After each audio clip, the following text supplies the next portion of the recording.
Hi. ఈ మధ్య మనం కొత్త కొత్త కొత్త కొత్త మాటలు, అంటే మాటలు కాదు అవి, బూతులు అంటారు కదా, అటువంటివి నేర్చుకుంటున్నాం. ఆ మాటలు ఇప్పటి జనాలకు, ఇప్పటి పిల్లలకు బాగా అలవాటు అయిపోయేటట్టే ఉంది చూస్తూ మనం రాబోయే రోజుల్లో. అయితే మన రాష్ట్రం, తెలంగాణ రాష్ట్రం దేశంలోనే నెంబర్ 1 రాష్ట్రం. ఇది అందరికీ తెలుసు, ప్రపంచానికి కూడా తెలుసు. అయితే ఈ 2 ఏళ్లలో ఏదో కొంచెం కుంటుపడ్డట్టే కనిపిస్తుంది.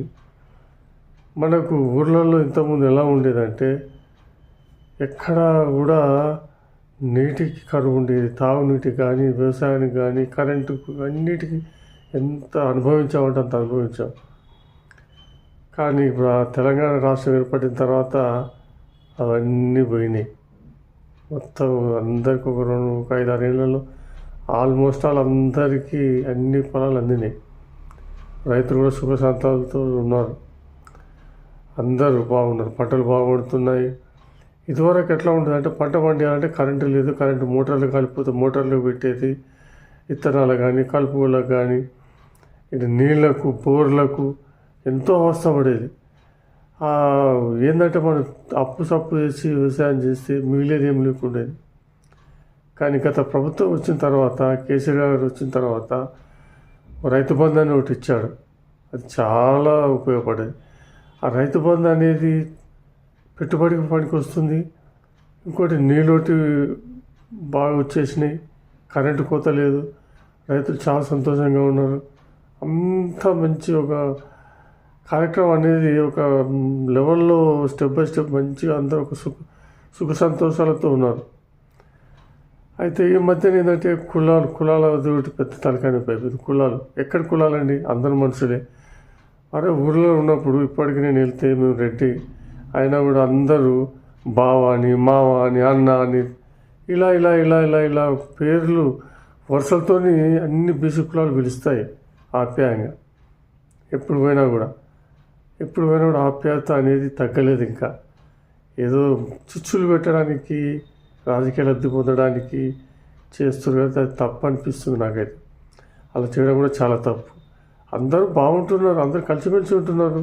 కలిసిమెలిసి ఉన్న వాళ్ళలో పుల్లలు పెట్టడం అంటే అది రెచ్చగొట్టడం, ఇవన్నీ మానుకుంటే బాగుంటుంది. ఎక్కడ దౌర్జన్యాలు ఎక్కడ పోయినాయి? ఎప్పుడో 20 ఏళ్ల క్రితం ఉండేది ఆ దౌర్జన్యాలు అనేది ఉండేది. అక్కడ కులాలని ఏదో ఎక్కడో కొన్ని ఊళ్ళలో ఉంటుండేది, పార్టీలు ఉంటుండేది, కొన్ని వర్గాలు ఇట్లా ఉంటుండేది. కానీ ఇప్పుడు అవన్నీ ఏం లేవు. ఎవరి పనులు వాడు చేసుకుంటున్నారు, ఎవరు మంచిగా బతున్నారు. అరే చూస్తే మన ఊరికి వెళ్ళి చూస్తే ఊరిలో ఇంటికి 2 బైకులు ఉన్నాయి. ఏడాకి వచ్చింది అభివృద్ధి ఎందుకు కాలేదు? ఇది ఇంటికి 2 మోటార్ సైకిళ్ళు. అరే మంచి బిల్డింగ్లు కట్టుకుంటున్నారు, ఆదాయం వచ్చింది, పిల్లలు చదువుకుంటున్నారు, ఉద్యోగాలు చేస్తున్నారు. అన్ని రంగాల్లో అభివృద్ధి చెందింది తెలంగాణ ప్రభుత్వం. దీన్ని ఎవరు కాదనలేరు. కాకపోతే నాది ఒక మనవి ఏంటంటే, ఈ తిట్ల పురాణంతో పెద్ద పంచాయతీ వచ్చింది. పిల్లలు నేర్చుకొని ముందు ఈ మాటలు, ఈ భాష అంతా ఎక్కడికి వెళ్తారో ఏమో అనేది పెద్ద ఒక సమస్యగా మారిపోతుంది. అందుకే కొద్దిగా ఇప్పుడు తిట్ల పురాణాలు తగ్గియాలి, కొత్త నేర్చుకుంటున్నారు, కొత్త పదాలు బయటకు వస్తున్నాయి. అది వాటిని ఉచ్చరించడానికి కూడా మనసొప్పటం లేని పదాలు ఉన్నాయి. అందుకే పిల్లలు కూడా జాగ్రత్తగా ఇవన్నీ మర్చిపోండి, అన్నీ చేయండి. కాకపోతే అభివృద్ధి మనం ఇవ్వాలి, మనం బతకాలని ఆలోచనతో ఉండాలి. కానీ ఎవరి కోసం మనం బతకడం కాదు, మన కోసం మనం బతకాలి. మనం ఏం చేస్తున్నాం, జనాలను రెచ్చగొట్టే మాటలకు పడిపోవద్దు. వినండి, ఎవరు చెప్పినా వినండి. కానీ మనస్సాక్షిగా మనం ఏం చేయాలో చేయాలి. దాంట్లో మనకి ఏమన్నా లాభం చేకూరుతుందా అంటే ఓకే, కానీ లాభం లేని దానికి మనం తొందరపడితే మాత్రం చాలా నష్టాల పాలవుతాం.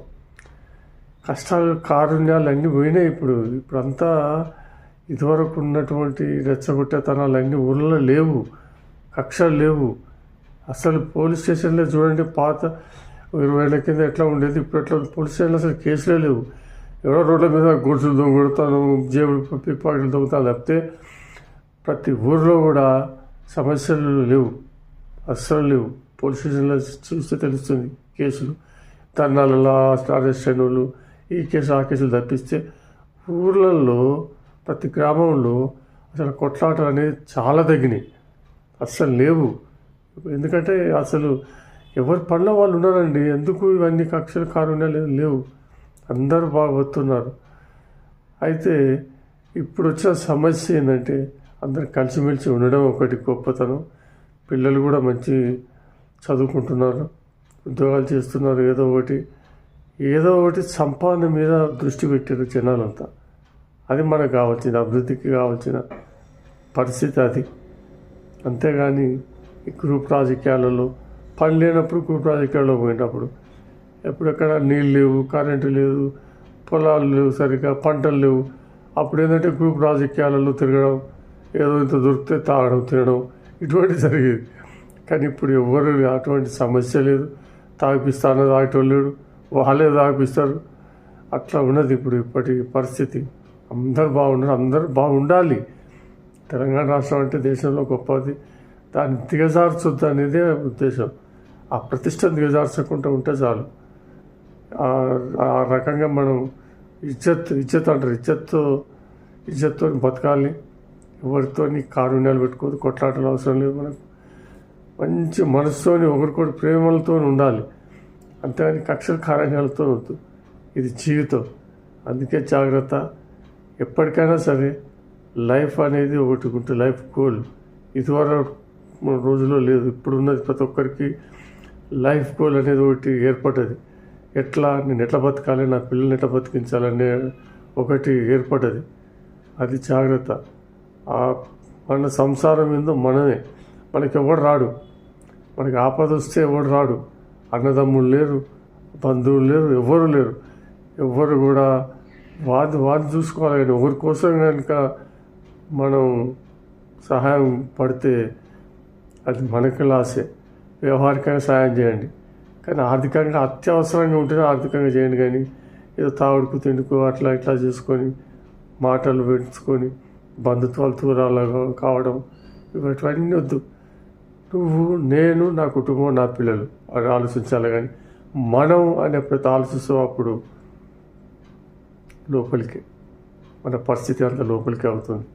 అందుకే జాగ్రత్త, ఇది జీవితం. Thank you very much.